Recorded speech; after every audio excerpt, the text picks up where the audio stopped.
one that can see. Where there's thunder, there's lightning. John Nada. I debated on whether or not to broach this subject, and it was something that I wanted to do a video on for a while, but inevitably it's going to alienate some people and polarize the audience, but I feel like it's something that, I'd like to address in light of some recent things that have happened for me personally. And that's the subject of religion, or what I like to refer to the other aspects of the red pill, or the other red pill. Religion's not really tied into Mgtow and the red pill per se, but as I've said in the past, there are many red pills.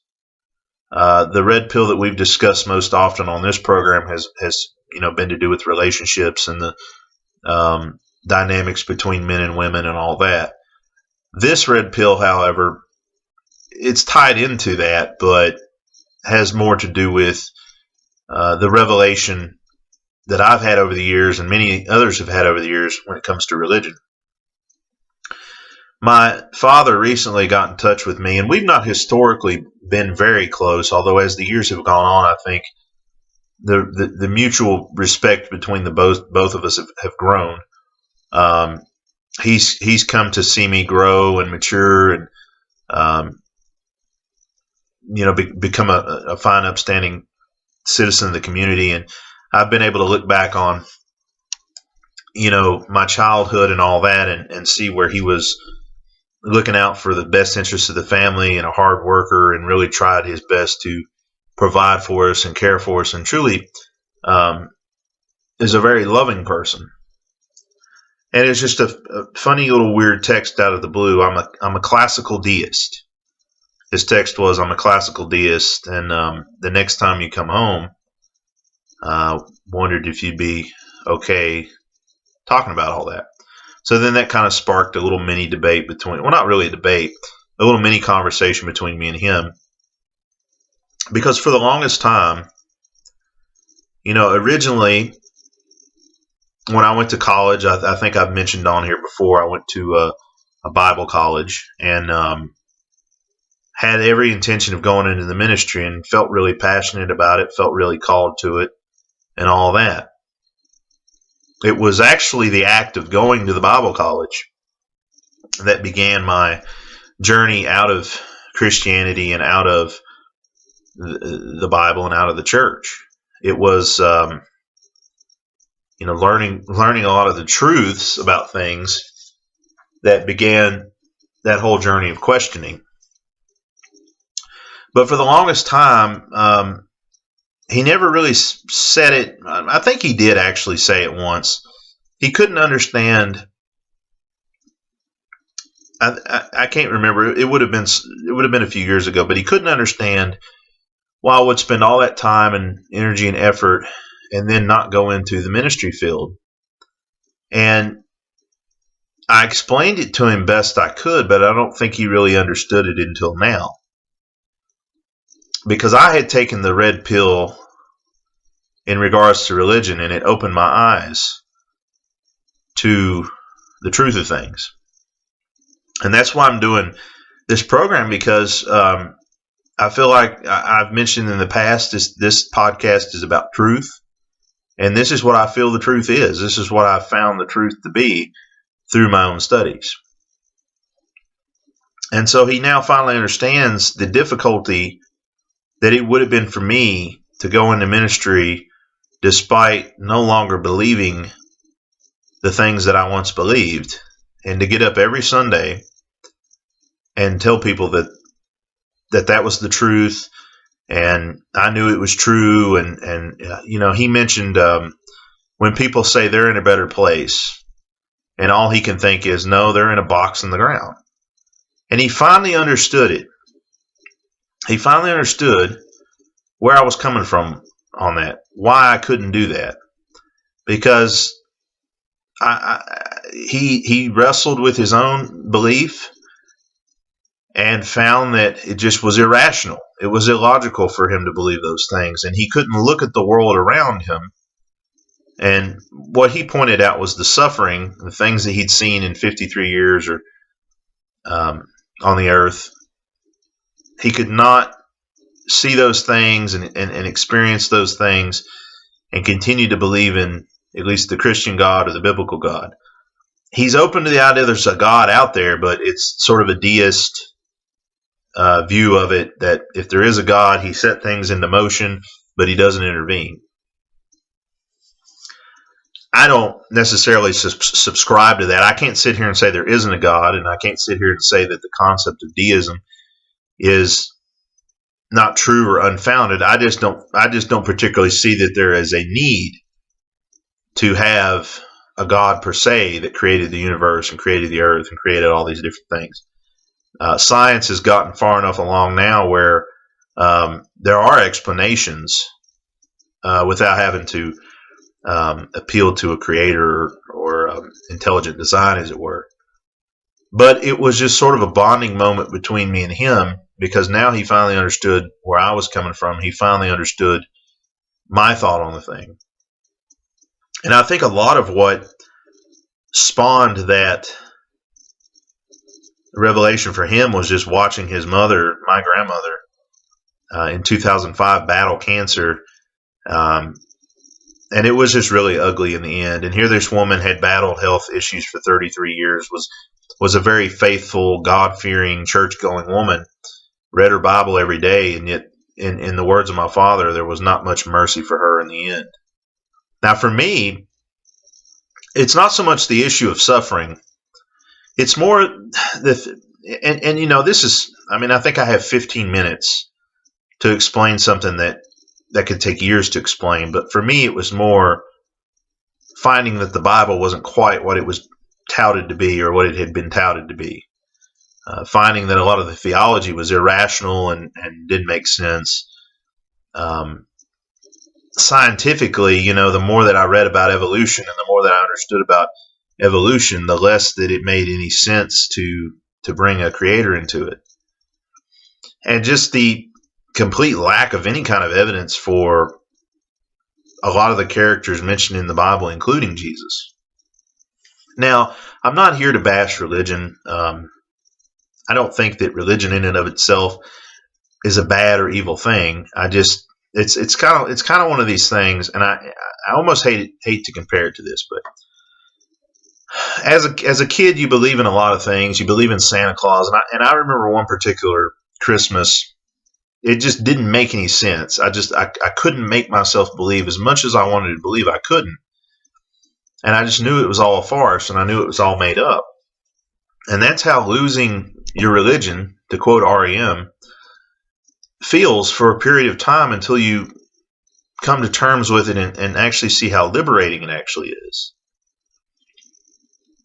And we got on the subject also of death. You know, we kind of talked about it, and I just kind of said, you know, it reminds me of, I had a surgery a few years ago and had to go under general anesthesia.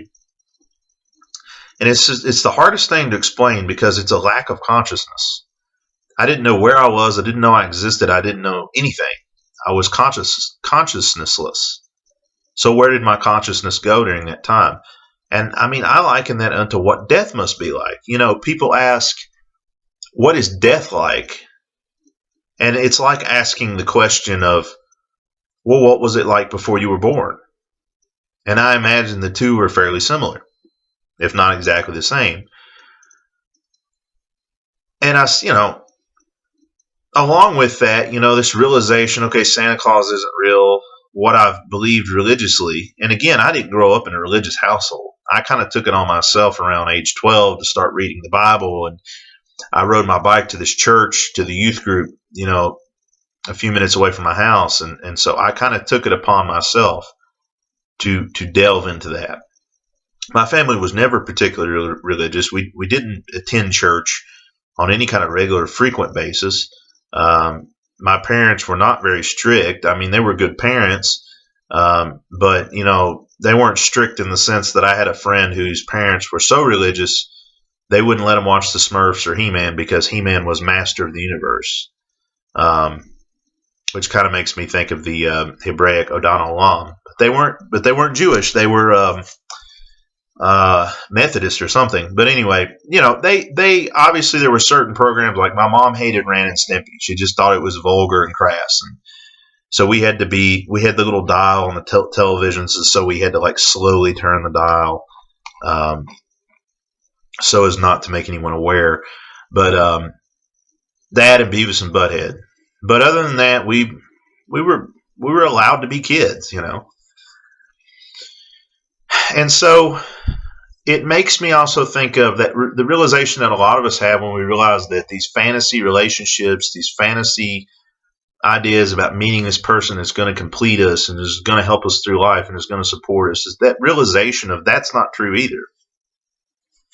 And so it really gets me into a lot of Nietzschean way of looking at things, and that will to power, that idea that really, for the most part, you're all that you have. Some of us are very fortunate and lucky to have families that care for us. But I mean, I don't know how many girls I've dated. I was thinking about this today. There's more that I've dated than not that didn't really even have either parent in their life. Either the parent had passed away, or the parent was, maybe dealing with like Alzheimer's or dementia, so they really didn't even know that they were in the world. Or the case I told you about where the parent actually assaulted the child, or assaulted their grown daughter, or just the case where the dad or the mom or whoever, the parent just isn't there, doesn't care. And another subject at some point, that I'd like to broach, and these are really small segments to try to get into really in-depth analysis of anything, but Albert Camus and his old idea of just the whole idea of absurdism. But there was a time where, for a long period of time, I dabbled in, when I found out a lot of the stuff in the church was pagan, and I found out a lot of it was not really true to the biblical text and all that, I kind of got into Messianic Judaism for a while, until I realized that was just Christianity with a yarmulke, and that you weren't really accepted in the church, and you weren't really accepted in the Jewish community either. So I kind of, and also I just kind of moved away from that, because it still had a lot of the same problems that I felt like Christianity had, with illogical doctrines and fallible books and texts and things, and no real historical backing.